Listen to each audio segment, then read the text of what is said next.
Hello. I have finished grading homework 1, and here I found I prepared this lecture to explain question 5, which is a little bit tricky. So I think I need to explain what I meant in that question.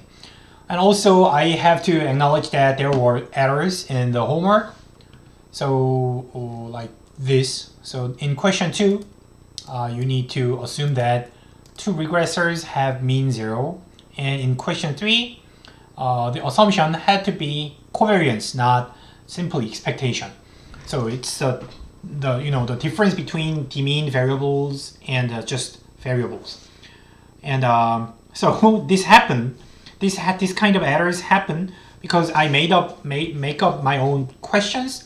So when you think the question is wrong, you have to say that you in your answer.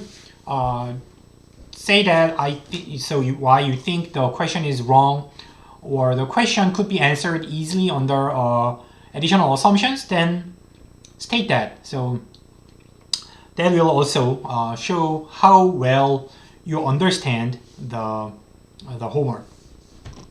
And question 5 was, so the first 4 questions were more about proofs, and I think I was kind enough to guide you how to prove the results step by step, even though there were some errors and some of you had some confusions time to time.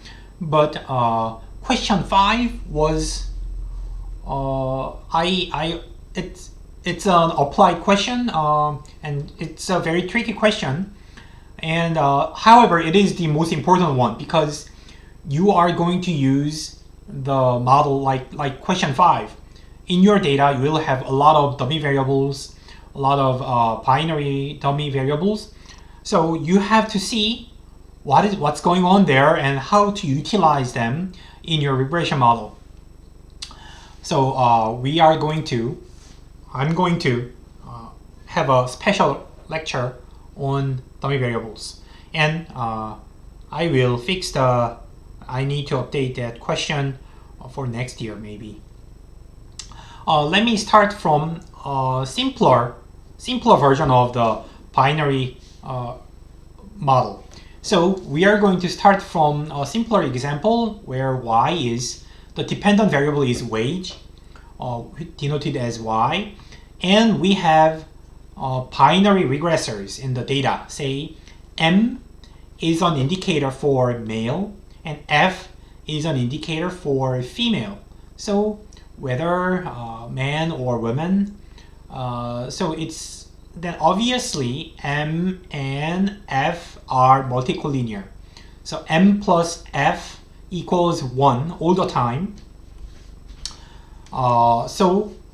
Then, of course, if you think about this kind of model, where if you include intercept and male and female at the same time, you have a problem. So you have to understand this regression model. So epsilon is just that a term.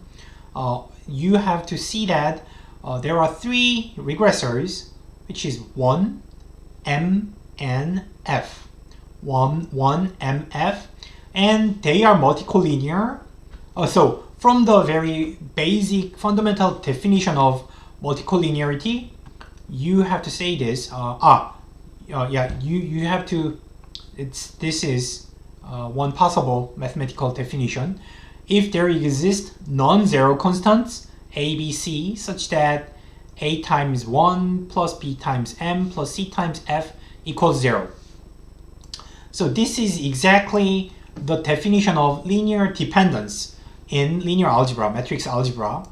Alternatively, you may calculate the matrix x prime, expectation of x prime, where x includes these 3 variables.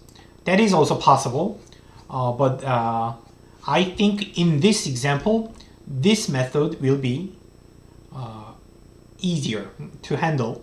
So I'm going to use this definition.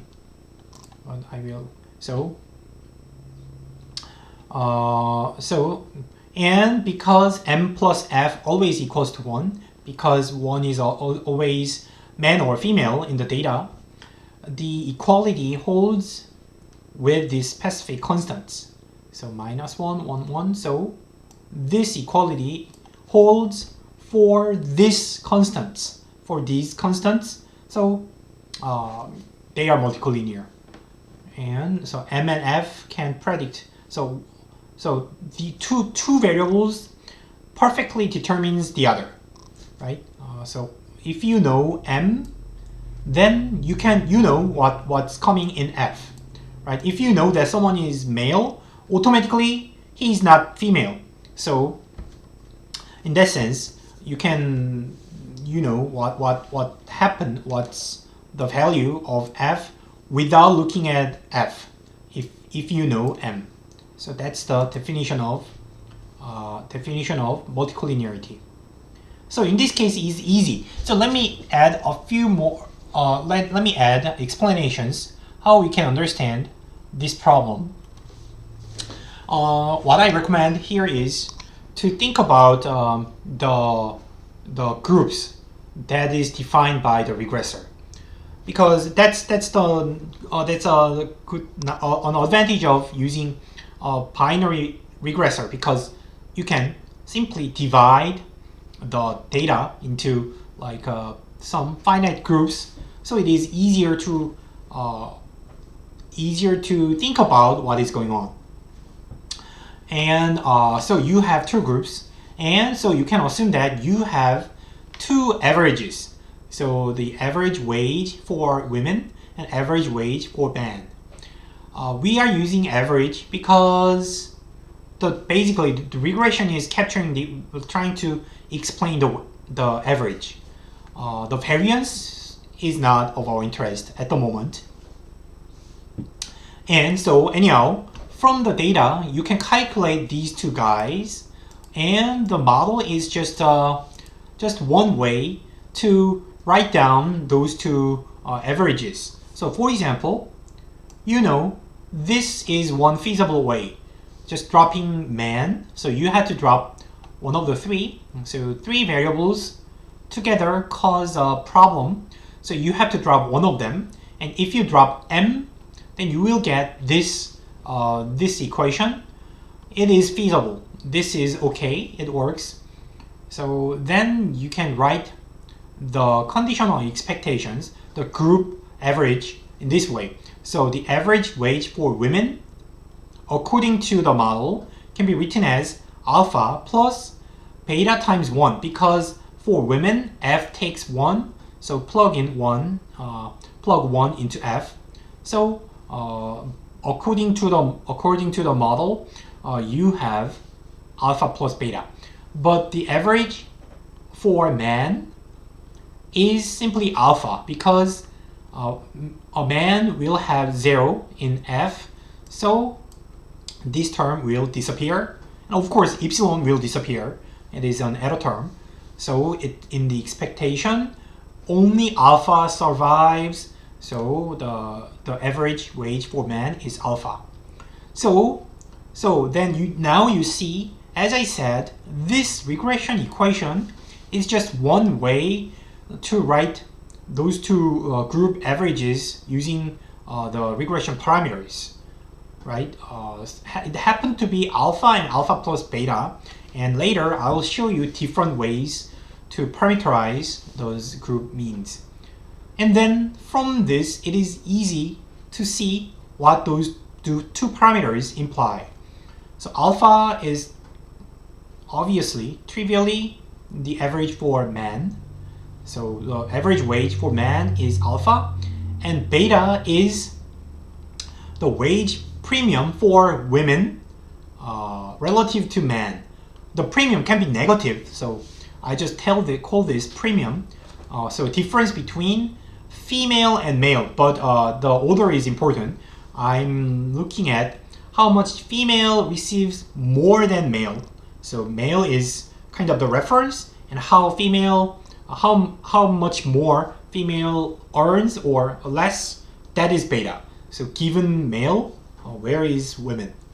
So depending on the model, you can interpret the parameters this way. Alternatively, if you have dropped f from the full equation, then everything changes. Now the women's average is simply alpha because m equals to 0 for women, and average for man is alpha plus beta. So the role of alpha and beta have changed. Then the interpretation changed also because alpha is women's average and beta is the premium for man relative to women. So here is a women's average and how much man earns more or less. So given female, where is man? That's beta. So compare these two. So both models are correct. So these two models are correct. Then which model would you use? It depends on your application. So usually I would use this model, like comparing model 1 and model 2. I would use this model because from the data I would expect beta to be positive and this beta to be negative. So we know that on average, a woman's average salary is lower than man's. That means this beta will be negative. Then, having a negative value in your presentation or in your explanation is very inconvenient. So having positive, making the parameters positive will be easier for the audience to understand. So that's the only reason to choose model 2. But basically there is no difference. There is no difference between model 1 and 2. Both are correct. It is just a matter of brevity. What is more convenient, and so which is easier to present, and which is more clear, easier to understand. And alternative, third model you can think about is dropping the intercept. So from here, as I said, 3 variables together cause the problem. So your solution should be dropping one of them. It could be m, it could be f, or you may drop the intercept. That is also fine. Model 3. So if you drop the intercept, now you get like another regression model without the intercept, and it could be easier to calculate the group means because women's average is alpha, man's average is beta. Quite simple. So I would use this model if you are not interested in the difference. But if you're interested in their absolute average, then it is easier to handle. So you can tell what is the average wage for women and average wage for men instead of their difference. So as I said, it is your choice of which model you take. Of course, multicollinear model does not work. You have to choose which variable to drop, and it is your choice depending on your application and depending on the data and your research question, what you are interested in. And then that's fine. No matter what model you choose, you are right. The models are correct. But often your interpretation is wrong.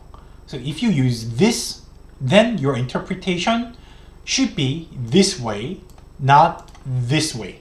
So in this example, it is quite clear what you have to consider when you write down a model. Okay, I will consider even more complicated but still simple example in the next video.